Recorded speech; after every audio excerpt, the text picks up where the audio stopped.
Bom, sejam todos muito bem-vindos ao podcast Aprendendo a Investir.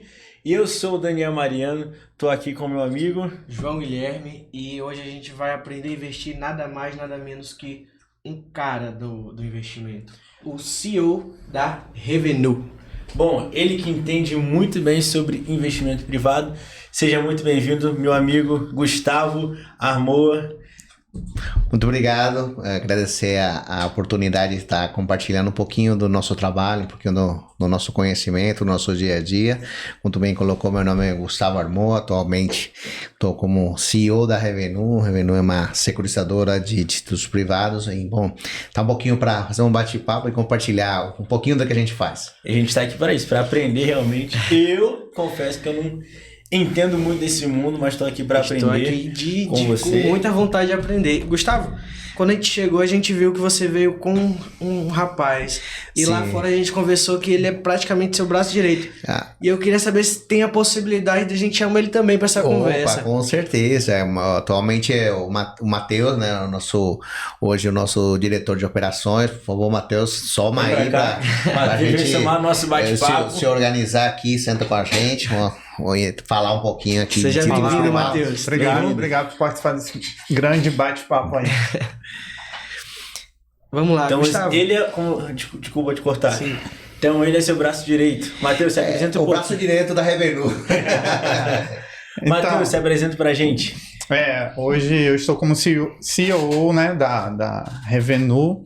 Hoje eu atuo mais, como o próprio nome diz, né, operacional. Então eu entendo ali desde o primeiro fluxo da empresa até o final, né? Então não trabalho como início ali que tem o diretor comercial, né? Sim. Que ali apresentar os investimentos, né? Tudo mais.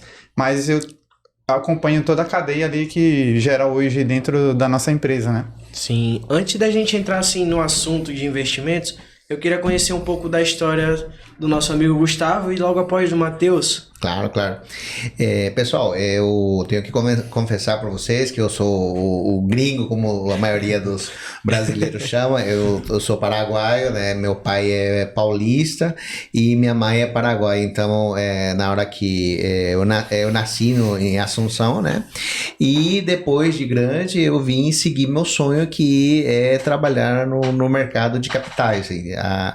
Desde muito pequeno, meu sonho sempre foi construir alguma coisa minha que levasse digamos, um pouquinho da minha marca, né?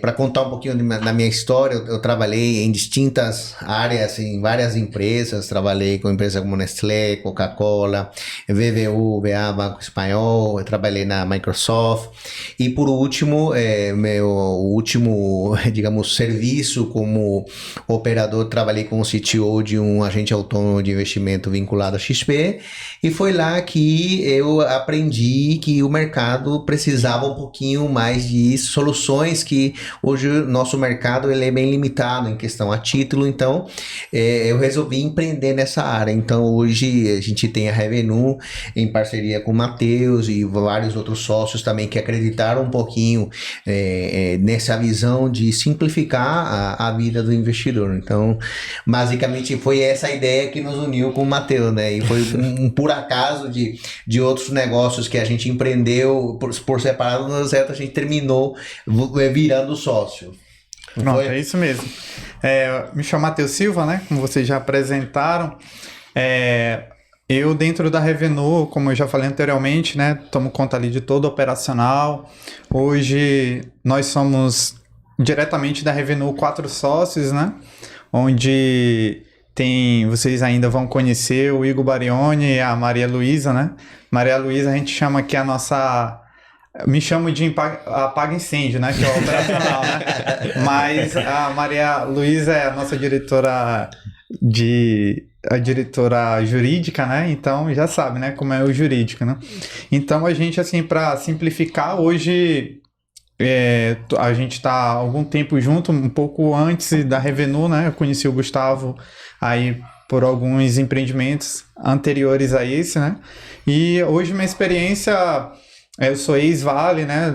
A Vale, como todo funcionário Vale, todo mundo sabe, tem que ter processo na veia, né? Então, a gente vem dessa cultura desde lá. Foi, eu acho que o meu segundo emprego. Comecei lá como um jovem aprendiz, aí teve idas e voltas, enfim, né? Mas a cultura de processo eu aprendi ali, né? Hoje eu me especializei claro, mais ainda processo, dados, né?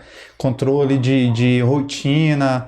Então, todo esse acompanhamento que o operacional mesmo faz, né? Então, a gente criou essa cultura e a gente aprendendo com grandes incorporações, como o próprio Gustavo já passou, os nossos outros sócios passaram.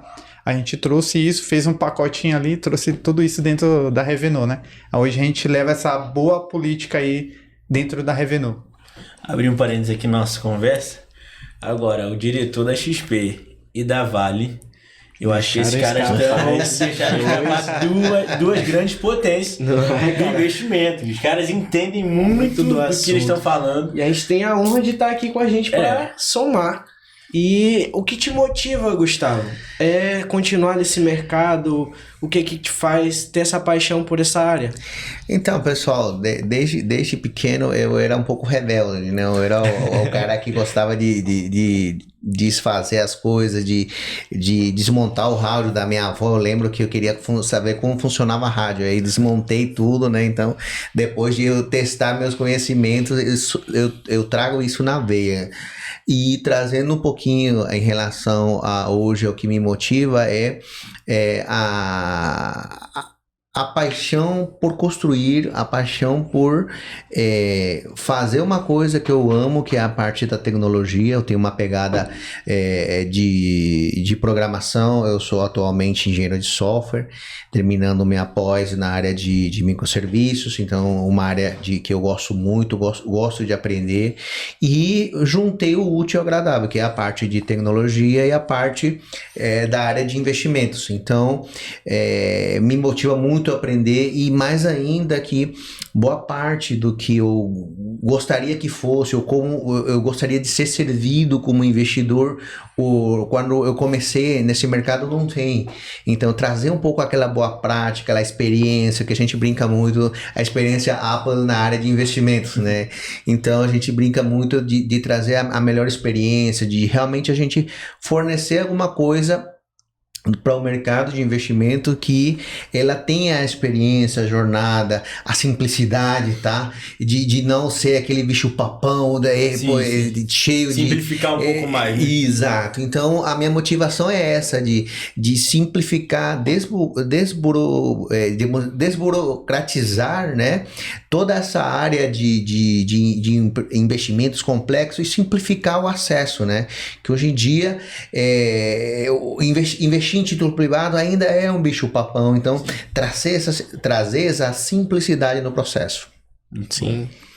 E Gustavo, para quem está assistindo a gente, o que são esses investimentos, o que são esses títulos, como é que você, Gustavo, Matheus, podem traduzir, vamos dizer assim? A Revenue entra nessa área. Certo, beleza. Vou começar explicando um pouquinho o que a Revenue faz, e o Matheus vai acompanhar a colocação em relação ao título como um todo, tá? O que é a Revenue? A Revenue, ela é uma securitizadora, tá? O que a securitizadora faz? Ela trabalha com títulos de recebíveis. O que significa isso, Gustavo? Você tem um título, tá? E o que é um título? Você tem um boleto, você pode ter um contrato, e geralmente esses contratos, o boleto está atrelado a uma nota fiscal, correto? Aí Sim. Você tem um empreendedor do outro lado, e geralmente o empreendedor, ele sempre tem a necessidade de um capital, de acessar um capital de giro. E por regra de mercado, hoje você tem a dificuldade de acessar um capital barato quando você é um empreendedor pequeno. Então, uma das saídas que tem para um empreendedor pequeno, ele é acessar a financiamento via título privado. privado. Mas o que é o título privado de fato? É a maneira que o empresário de médio porte, ele tem para acessar dinheiro mais barato, mas sem sair numa bolsa de valores, entendeu? Então você não precisa, preciso fazer um IPO, ou eu preciso fazer uma emissão de uma grande debênture, não, mas ele não precisa 100 milhões, 200 milhões, ele precisa 10, precisa 1 para aguentar o ano. Então é aí que entra.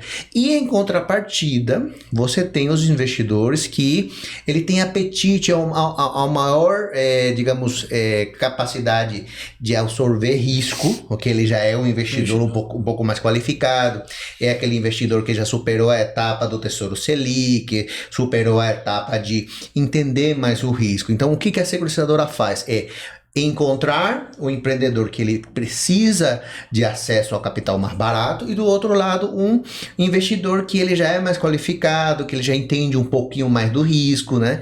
Então a seguradora vem a fazer essa ponte. Hoje, como é que acontece no mercado? Na maioria das vezes ela é feita no analógico, que a gente chama, né, que é no papel, fazer a famosa troca de duplicados, que a maioria deve conhecer, né?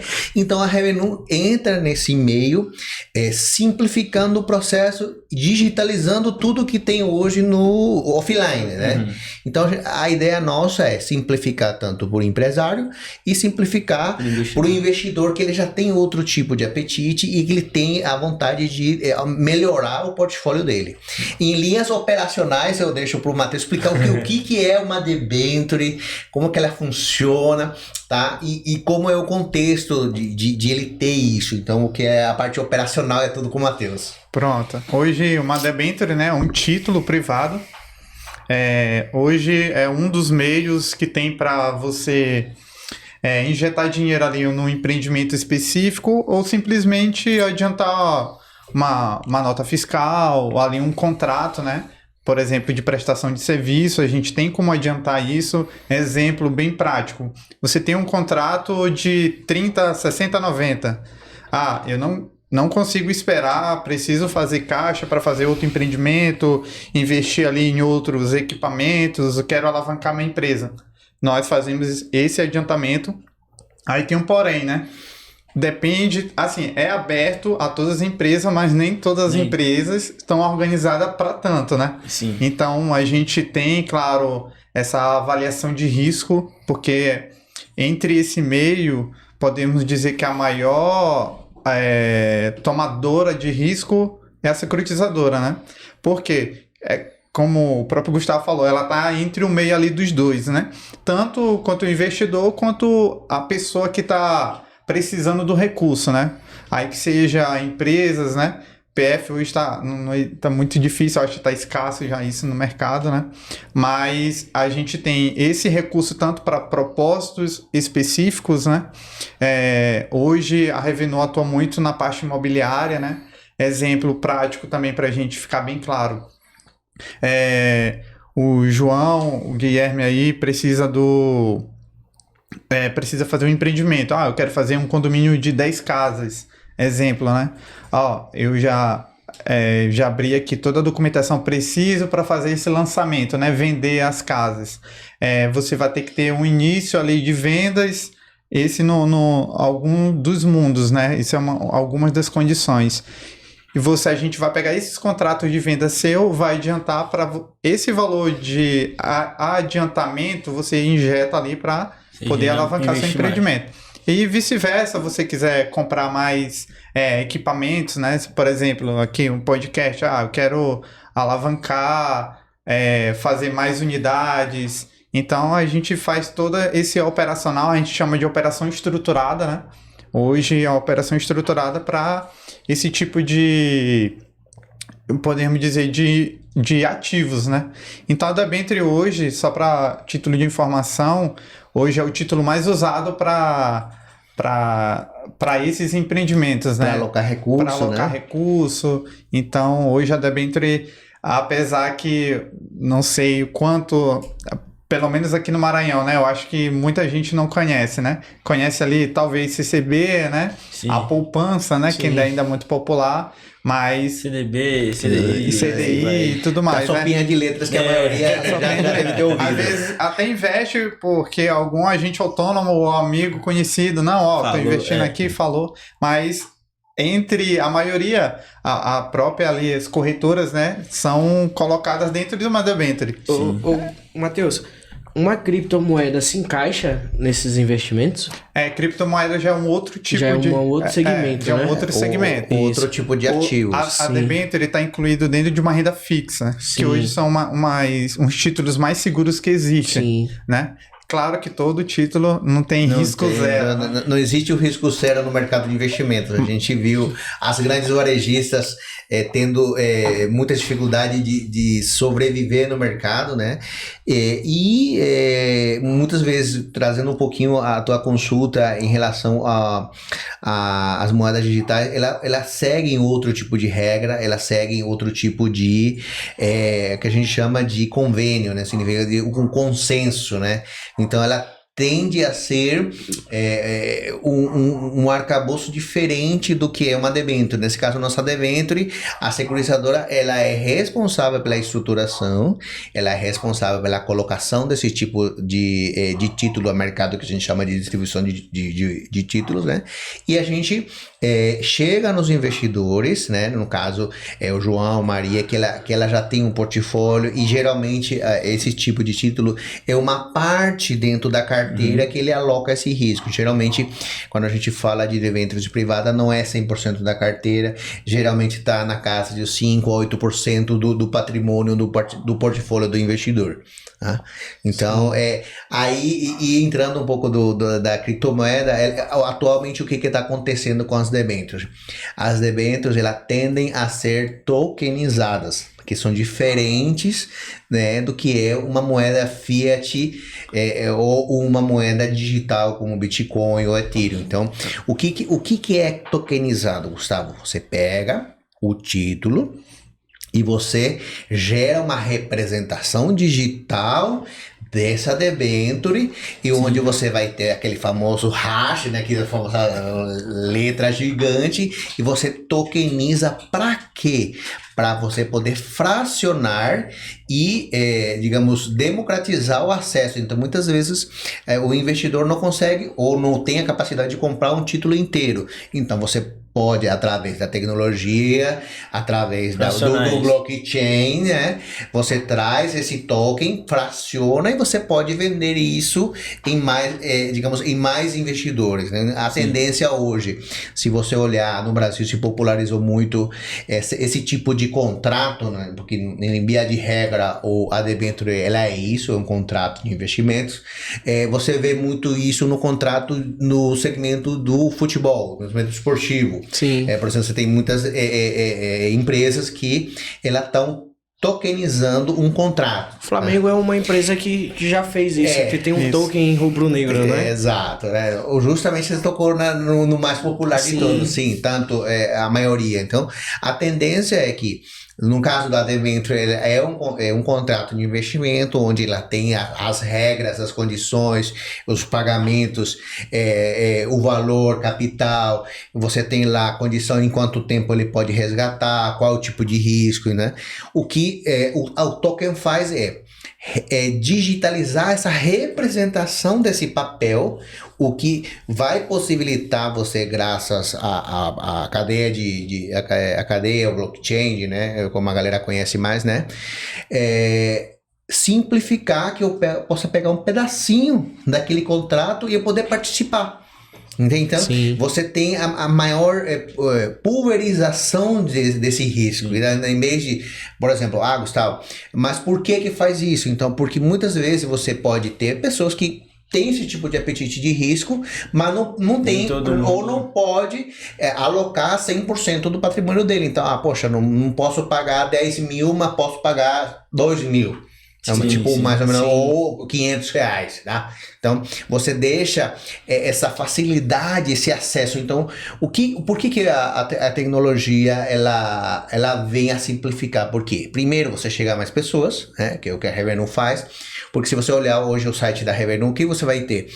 A essência hoje da Revenue é tecnologia. Você dá acesso, você dá oportunidade e a opção de investimento que por algum motivo você não teria acesso se você não fosse um investidor qualificado. Sim. Então a ideia nossa é simplificar o acesso, melhorar a comunicação, né? Então a gente tem essa pegada. Eu achei interessante você falou de simplificar, porque, por exemplo, hoje a gente está num meio, e falando para a galera um pouco mais jovem, a gente abre uma conta no banco digital e automaticamente esse banco te induz a você, entre aspas, vamos dizer assim, conhecer um pouco dessas siglas, isso. CDI, CDB, investe aqui. O banco meio que te empresta um capital, te induz a emprestar um capital para você investir nisso. Aí agora, Gustavo e Matheus, eu pergunto para vocês o seguinte, para a galera mais jovem, qual o principal risco, ou quais os principais riscos que eles precisam estar cientes na hora de investir? Porque é muito fácil eu receber uma notificação no telefone, clicar e achar, nossa, agora eu vou investir aqui em agora CDI, agora vai, vou ficar milionário, arrasta pra cima, pronto.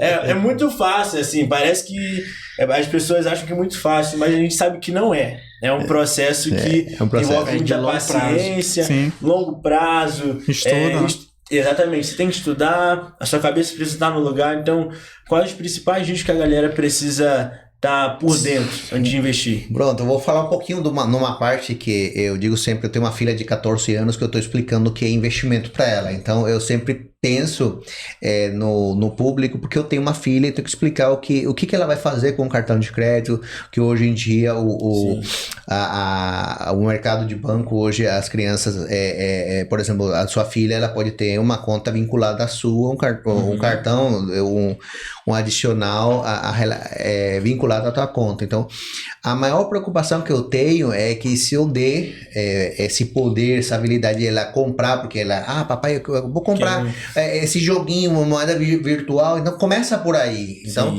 você tem o primeiro ponto de contato de você, essa juventude de hoje, é no mundo do game. Onde você tem o maior contexto de contato, compre não sei o que vai render não sei o que. Então é muita empolgação, muitas vezes é mais emocional a aplicação, porque esse aqui vai render tanto. Então você a parte tem do influenciador ali também. Você tem um influenciador mirim que fala de investimento e tudo mais, nada contra, mas entende-se que a criança ela está aprendendo, o adolescente está ele está começando a entender, ele está começando a saber o que é. Então, muito importante para os pais que hoje veem, hoje está plugado, a maior preocupação é o que meu filho está vendo. Se apareceu lá no banco, papai, eu vou comprar essa moeda aqui, não sei o quê. Vou comprar essa ação. Fantástico, emocional. Mas quando a gente fala de risco, o pai do adolescente também, muitas vezes, por conhecer ou não ter a fonte de informação, quem que é o distribuidor do título, o que ele está prometendo, qual é a composição da garantia, que é muito importante, né, que a gente bate muito na tecla.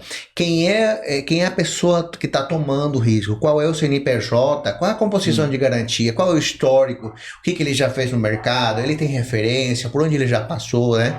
Porque muitas vezes a gente diz que aparece o hero de palco, de palco, né, e muito oba-oba, mas na hora do vamos ver não paga, né? Então a gente tem que também ficar ciente, que eu digo muito, não existe investimento de alto rendimento, né?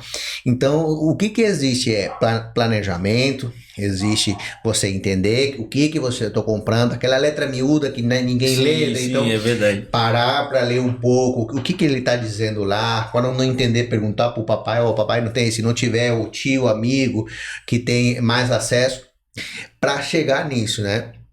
E a parte operacional que o Matheus vai explicar para entender um pouco mais técnico, né, do que o jovem deveria ver. A parte do risco eu acho que é mais importante, né? Apesar que todo mundo só vê o rendimento, né? Então, assim, o que atrai, né? Atrai mais, né? Tem aqueles que já chegaram a investir em pirâmide, né? Que joga a primeira pedra, né? Mas aquele, como o Gustavo falou, naqueles rendimentos exorbitantes, assim, 5%, 3%. Quem nunca entrou numa opção binária, né? Então começa a desconfiar. E é justamente isso, ver riscos, né? Não só rendimento. Exemplo da letra miúda, né? Que hoje tem muito no mercado. Invista 220% do CDB. Exemplo. Mas se você tem uma multa ali que você não vê, às vezes é um dinheiro que você não consegue resgatar. É um dinheiro que você bota ali porque na empolgação, né, você investe e eu investi aqui 50 mil reais, exemplo, ou vamos mais para a realidade, 10 mil reais, né? Consegui guardar ali 10 mil reais, investi no CDB, que é um título, sei lá, vencimento 2 anos, 1 ano, aí tem lá na letra miúda do contrato, ou talvez não, algumas empresas colocam bem explícito, né? Mas por não lerem, né? Que é um mal do brasileiro, né? Não ler muitas coisas. Aí tem lá uma multa de 50%. Aí a pessoa, em vez de ter um investimento, perde ali metade do seu capital. Então a gente tem que ver essas nuances, né?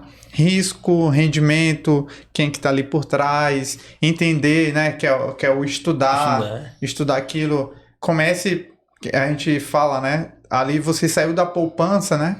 Que ali 90% que hoje ainda investe, né? Ainda tem muito capital ali investido. Vamos ver renda fixa. Tesouro direto, que são mais seguros, né? Então comece aí para depois você partir para uma coisa mais volátil, né? Então você vai degrau, né? Hoje estão ensinando muito na internet, né? Aquela riqueza rápida, né? Invista aqui que o você imediatismo do sucesso. Exatamente. O imediatismo do sucesso. Hoje tem grandes exemplos que eu sempre... menores, né? Eu tenho um filho de 3 anos também, mas eu falo assim, tem uma galera que hoje, a internet, né, com 10 anos, 11, já estão começando a ouvir sobre investimento, 12, e tem acho que não sei se vocês conhecem, é o Investidor Mirim, ele, né? Ele tá ali 13, 14 anos. Um moleque tá falando na internet de investimento. Super válido, né? Que ele estudou pra isso, né? Então, a gente tem esses bons exemplos, mas também a gente tem uns maus exemplos. Nem tudo que é conteúdo é válido. É válido, né? Mas ele vai nessa pegada de justamente ali, ó, comece devagar, estude, comece ali a fazer seu pezinho de meia, né? Pague ali primeiro suas contas, suas dívidas, né? Falando assim, pezinho de meia, eu acho que acredito que a grandes jovens de hoje em dia não tiveram uma educação financeira de casa, não souberam administrar seu dinheiro, os pais sempre incentivam a criança só guardar ali no cofrinho, terminou o ano, quebrou, vamos fazer as nossas compras. E, gente, na minha família, eu sempre fui criado como eu posso dizer... com uma mesada. Ali eu recebia a mesada e eu tinha que saber administrar aquele dinheiro. Porque se acabasse... Acabou. Não tinha mais saída, não tinha mais lanche da escola. E se tivesse adiantamento... Se errar na conta... Já era. Então a gente... Eu acho que a educação devia vir desde berço. Desde casa, para quando você chegar nessa etapa dos seus 17, 18... já ter saber, rapaz, eu vou investir, vou fazer alguma capitalização, alguma coisa, que eu tava até conversando com minha professora da faculdade, em questão de, eu tive uma ideia, assim, falei, rapaz, professora, eu acho que eu vou abrir um CNPJ e vou começar a pagar a previdência. Aí eu falei, cara, mas eu vou pagar 90 e pouco para mim receber um salário mínimo lá no final? E vai ter um tempo, porque agora a gente tá com 30 e poucos anos de serviço. Eu acho que eu vou botar num fundo de investimento que vai render mais e vou ter uma lucratividade bem maior lá no final. Então, acho que a gente devia, o nosso governo, todo mundo devia já investir nas crianças, aprender nesse conhecimento, que a área de vocês hoje está... bombando. Um dos pontos que você tocou em super interessante e eu acredito muito válido o esforço que vocês fazem em trazer um pouco ao conteúdo mais do dia a dia das pessoas que fazem o mercado. Eu acho muito válido isso. Eu acredito que isso seja, não que eu queira dar o pitaco no processo, mas seja incentivado mais para vocês falarem um pouquinho mais sobre isso, né? E por sobretudo que no mercado, assim, como todo mercado, mercado ele é aberto, então existe muitas possibilidades, muitas opções, né? E a educação está mais que provado que é o melhor mecanismo para você, como dizem vulgarmente, separar o shoyu do trigo, né? Aquilo que é espelho e aquilo que realmente faz sentido, né? Você muito bem colocou, né? Que quando você olhar, por exemplo, investimentos, né, que não tem, digamos, não vence nem do IPCA, não ganha de uma inflação, né? Então, não sei como eu chamaria de isso em termos práticos, né? Mas não sou quem para dizer, isso tá errado, tá certo. Mas a gente tá numa tendência de pagar um pouquinho mais da média, pagar aquilo que a gente acredita que é justo, tá? E também a educação faz parte do nosso core, né? O Matheus e eu brincamos sempre que a gente não é ciumento de conhecimento, muito pelo contrário, a gente gosta de compartilhar nosso conhecimento, né? Um pouco que a gente sabe do assunto, né? A gente não sabe tudo, todo dia a gente empreende, porque a gente fechou o olho, o Banco Central já tá com uma nova regulamentação, a CVM já tá no olho, o que o Gustavo, o Matheus tá fazendo, tá dando certo, então hoje em dia, além disso, a gente tá chegando o real digital, então a gente vai passar por uma série ainda de evoluções, então a gente precisa trabalhar muito a parte de investimento, e o trabalho de vocês é fundamental nessa construção. Sim. Saindo um pouquinho da parte teórica, assim, minha pergunta para você é o seguinte: o que vocês esperam desse meio do mercado para os próximos anos? Né? Você falou muito bem que realmente hoje a gente dorme com uma notícia e a mente acorda com outra. Isso. Eu tenho um amigo que ele trabalha com isso também, com investimentos, na B3, e ele tem dia que ele tá aqui, acordou bem, no dia seguinte ele não acordou mal. Um dia ele opera, no outro ele não opera. Muito então, coração. Então, o que vocês esperam para os próximos anos dentro do mercado atual, dentro do que está acontecendo atualmente no nosso país e no mundo lá fora, né? A gente vive em um momento que lá fora alguns países estão em guerra, então o que vocês esperam para os próximos anos? Muito bem, você colocou um ponto que eu sempre costumo falar com minha filha, explicar por que tem tantas guerras. Historicamente, eu acredito que no mundo sempre teve situações de conflitos internos, seja uma guerra civil na África, seja um conflito no Meio Oriente, ou historicamente situações que a gente sempre tem que olhar. Obviamente, eu não estou dizendo que seria um cenário ideal. O cenário ideal seria a gente não ter guerras, né, e a gente como sociedade comece a construir mais um futuro mais progressista, mas a gente tem que se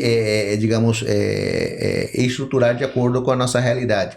A gente mora no Brasil, muitas vezes a inflação não acompanha, a gente tem uma carga tributária bem pesada, tá? Então a gente tem que trabalhar e conhecer o mercado. Então o que a Revenue vê daqui nos próximos anos? A tendência é que cada vez a descentralização dos títulos seja mais a tendência. Em que sentido, Gustavo? Cada vez mais você vai ver grandes players não tendo a verdade absoluta. Você vai ter uma startup com uma ideia, um software legal que conseguiu se posicionar de igual a um grande banco. Obviamente não vai ter todo o capital que tem um grande banco, mas sim ele vai poder ofertar o mesmo produto nas mesmas igualdade de oportunidade. Eu vou dar um exemplo que já acontece hoje no YouTube, por exemplo. Anteriormente, só uma grande mídia teria que te dar acesso para você ter a oportunidade. Então a gente acredita que isso vai acontecer também dentro do mercado de investimentos. Você vai ter mais players como a Revenue entrando e ofertando, seja marketplace de título, de crédito, intermediação, adiantamento. Então a tendência é que exista mais soluções parecidas à nossa ou iguais à nossa, também oferecendo que o Brasil mercado gigante, ninguém vai, vou acaparar tudo isso, mas a tendência é que ela seja mais elástica e apareça mais players, mais tipos de instrumento. No Brasil, a gente não tem mais de 300 títulos públicos e privados. Nos Estados Unidos você tem mais de 1.500. Então nosso mercado ele ainda é muito incipiente, nosso mercado ainda vai evoluir muito, a cultura do empresário ainda precisa evoluir bastante. A gente tem majoritariamente empresas familiares, tá? Então a tendência é que se você olhar, por exemplo, quantos são os investidores pessoa física na B3 versus quantos são de investidores de CNPJ, então é uma tendência. Então qual que seria a curva que a gente enxerga?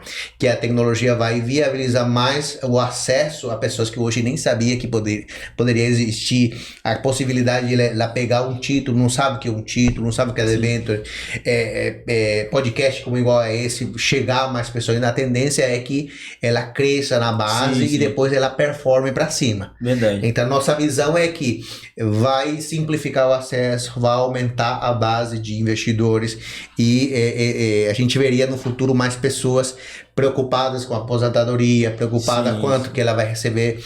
Hoje a gente vê muito pessoas preocupadas com a saúde, preocupada. O jovem, ele não fala de aposentadoria, ele fala de crescimento, de como vai crescer. Não é mais aquele jovem que ele vai entrar no CNPJ e vai aposentar lá.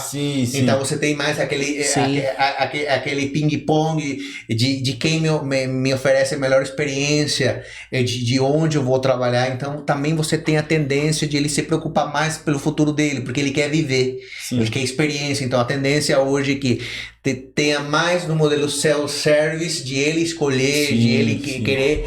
Por exemplo, no futuro eu espero que a Previdência não tenha tanta ingerência do governo e seja mais liberal o mercado em relação a isso. Então nossa visão é essa, que a tendência é que a tecnologia, seja hoje, por exemplo, com a chegada do real digital, seja pela, digamos, democratização de tudo que seria o blockchain na vida do cidadão, porque daqui a 2 anos vai ser muito comum, a gente vai falar de rede distribuída, de nodes, vamos falar de hash, né? Então hoje, para muitos é tabu, mas nosso futuro é esse. Tem acontecido, né? Tá vindo o real digital, então a gente tem que se preparar para lá. Por exemplo, no dia de amanhã você vai comprar um carro e no dia seguinte, ou no mesmo momento, o carro já vai estar no teu nome. O cartório já vai ser online, então a tendência é que a tecnologia venha a diminuir essa fricção e a gente tenha mais acesso. Então a visão da Revenue é essa. Muito bom. Eu li, desculpa te cortar, eu li uma vez um livro chamado Pai Rico e Pai Pobre. Não sei se vocês já leram. Mas o autor verdade. O autor ele retrata um pouco disso, né? Que um pai ele queria só trabalhar e o outro ele já tinha uma outra visão de realmente crescer, de investir. Eu acredito, completando o que você falou, e acho muito interessante vocês terem essa visão, porque de fato a tecnologia hoje ela tem disponibilizado muito conhecimento para muita gente. Então acho que as pessoas quem de fato quiser aprender, vai aprender a investir e vai aprender da forma certa, né? Você acha que vai se tornar algo mais fácil, mas mais fácil de acesso e conhecimento também. Só para te completar a tua fala, só para tu ter uma história da minha idade também, quando eu comecei a estudar programações, eu comprava a revista de programação na banca do jornal, eu esperava 90 dias para chegar. Hoje minha filha entra no YouTube para aprender a programar. Então, as gerações, ela tem um salto muito grande em relação ao acesso, mas também tem a contrapartida do excesso de informações. Então, o cuidado, cuidado a gente tem que ter de qual conteúdo a gente vai beber, qual a fonte de conteúdo. Também não existe fonte absoluta, não porque A ou B digamos, coach falar que é verdade absoluta. Então, a ideia é sempre garimpar um pouco isso e ter o meio termo. Sim, acho que o senhor explicou exatamente o que a Revenue faz. Ela filtra vamos dizer que eu sou um grande empreendedor, ela filtra, acha aquele empreendedor que vai ter um potencial e aqui você tem que aplicar o seu dinheiro como investidor. Exatamente isso, não é? Se eu estou enganado. A ideia nossa é trazer a melhor oportunidade que o mercado tem dos empreendedores que estão fazendo aquilo que o mercado espera, né? De fazer empreendimento com responsabilidade, de quando eles optarem por pegar uma dívida ou de eles alavancarem um processo também que possa ter responsabilidade no processo, que as garantias realmente sejam aquilo, e muito importante pelos acontecimentos recentes, né, dos escândalos das empresas de varejo em relação à questão de auditoria, tá? Então a tecnologia vem um pouco digamos, dar um pouquinho de luz, né, nessa escuridão contábil de fulano. Então a ideia um pouco e como tu bem colocou, seja fácil de auditar, você possa ver onde você está investindo. Estou investindo em Maria, ou em João, aquele empreendedor, ou estou investindo numa cadeia de fornecimento sem pegada de carbono, ou eu estou investindo em investimento que eu acredito e que eu apoio, seja de alimentos, seja de indústria, que tenha melhor processo. Então a ideia nossa é mostrar para o investidor onde o dinheiro dele está indo. Sim. Né? É muito importante isso, porque, poxa, eu estou colocando aqui nesse CDB. Ou, né, e o que esse fulano está fazendo com o meu dinheiro? Sim. Então, o ESG, eu não defendo nem sou a favor, mas sim sou a favor da transparência no que eu estou investindo o meu dinheiro e o que o gestor desse recurso como um todo, onde ele está aplicando. Então, a Revenue prega muito isso. Seu dinheiro está sendo aplicado aqui. Então, esse dinheiro, ele atende essa regra aqui e ele vai te pagar essa remuneração. Então, a ideia nossa, como Revenue, é ser transparente no processo, né? Sim. E que a gente possa transmitir a segurança de investimento naquilo que ele está aplicando. Vamos dizer aqui que hoje eu quero começar a investir. Quanto de capital acho que eu deveria iniciar? Ou não tem Aí, Matheus, que é a parte do... Na parte, assim, em questão de conhecimento e variados títulos, eu acho que se você começar com R$50, já é um bom começo, né? R$20, dependendo da realidade de cada pessoa. Mas se tratando da Revenue hoje, só para título de informação, hoje nossa debênture está emitida hoje em 22 milhões e 500. Temos 15 mil séries que hoje você consegue investir com R$1.500. Então, hoje, com você 1.500, consegue investir numa debenture. Então, mas tem debentures com um ticket menor, né? Mas também com risco diferente. O nosso risco, como o próprio Gustavo falou, a gente costuma colocar muito de transparência, né? Lembra muito o governo, né? Transparência, tá? Então, poucos fundos hoje, securitizadora, não tem essa tecnologia que nós temos, né? Pela expertise do Gustavo trazer essa parte tecnológica para a gente, né? Tirar muito papel assim da nossa operação, facilita muito para a gente e ser mais transparente possível. A gente tem lastros muito sólidos, né? Como o próprio a gente investe em imobiliário, né? Não tem nada mais sólido do que o tijolo, né? Então a gente tem esse lastro aí muito bem e eu acredito que com 1.500 hoje você investe, né? Como a gente falou no início da conversa, a gente tem que investir nesse dinheiro, só que a gente tem que esperar um tempo para ter o retorno dele. Exatamente. Aí, quanto tempo mais ou menos eu esperaria? Uns 3? Eu acho que cada um tem o seu tempo, né? Isso. De 2, 3, 5 anos. E o retorno dele seria mais ou menos como? Pronto, a gente tem três modalidades hoje dentro da Revenue. Aí, assim, dependendo de como a gente sente o mercado, qual é o perfil do investidor, a gente pode emitir essas debêntures. Claro que nada sem freio, né? Claro, com toda a regulamentação, CVM, né? Ainda está muito bem regulamentado, mas hoje atualmente nós temos 3 séries que a gente chama. A primeira de 100% do CDI, a segunda de 120% do CDI e a terceira série de 150% do CDI.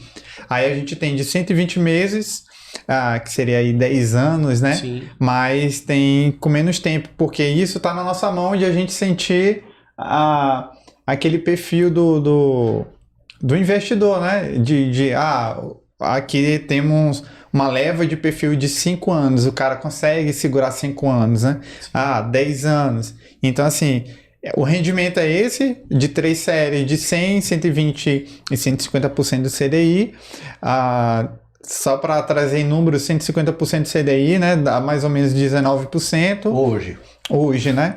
Amanhã pode mudar. Amanhã pode mudar, mas no dia que a gente tá gravando hoje, tá nesse patamar. Exatamente. Hoje o CDI tá em 13 alguma coisa, se eu não me recordo, 13,65, né? Então você faz a conta aí, 150, né? 1,5 vezes 13, né? Que é hoje o CDI. Aí você tem ele mais ou menos 19. Se diluir isso ao mês, né?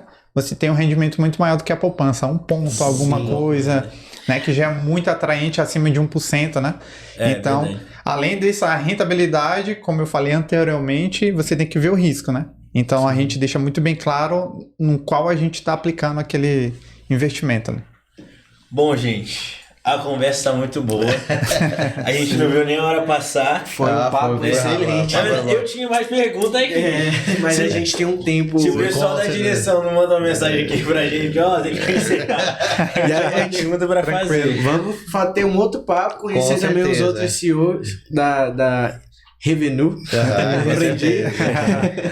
Sim, com certeza. Então, gente, a gente está sempre aberto a tudo que for educação, a gente está sempre apoiando, a gente gosta do contexto de compartilhar, de falar sobre o assunto, e quanto mais oportunidades a gente tiver de falar sobre isso, a gente tem que estar à disposição de vocês. Agradeço o espaço. Fazendo já o mexer, né? Isso, fala aí pra gente as redes sociais de vocês, da Revenue. Sim, hoje o nosso site é revenue.com.br, com Júlio V de Vitória, tá? A gente tem as nossas redes sociais lá, só acessar lá, a gente tem uma quantidade interessante de informações, né? Revenue que existe. E também a gente vai deixar aqui na descrição do podcast para as pessoas poderem acessar lá o link e ela poder ter mais informações, né? Lembrando que a gente já usa termos tecnológicos mobile first, né? Que é pensado no usuário do smartphone. Então, demais, agradeço o tempo e à disposição. Que bom. Matheus, Gustavo, muito obrigado por esse bate-papo, foi muito bom, muito obrigado. Um aprendizado enorme. Estou saindo daqui com outros olhos. Já vou preparar, abrir minha conta aqui. Estou pronto para receber vocês. Obrigado, gente. Pessoal que nos assistiu, muito obrigado. Deixa aí o seu like no vídeo, comenta aí, diz pra gente como é que foi para você aprender tudo isso, se você vai colocar em prática, se tirou alguma dúvida sua, se não, bota uma pergunta aí embaixo que a gente vai estar também respondendo, tá bom? Muito obrigado por ter acompanhado a gente. Até a próxima. Valeu!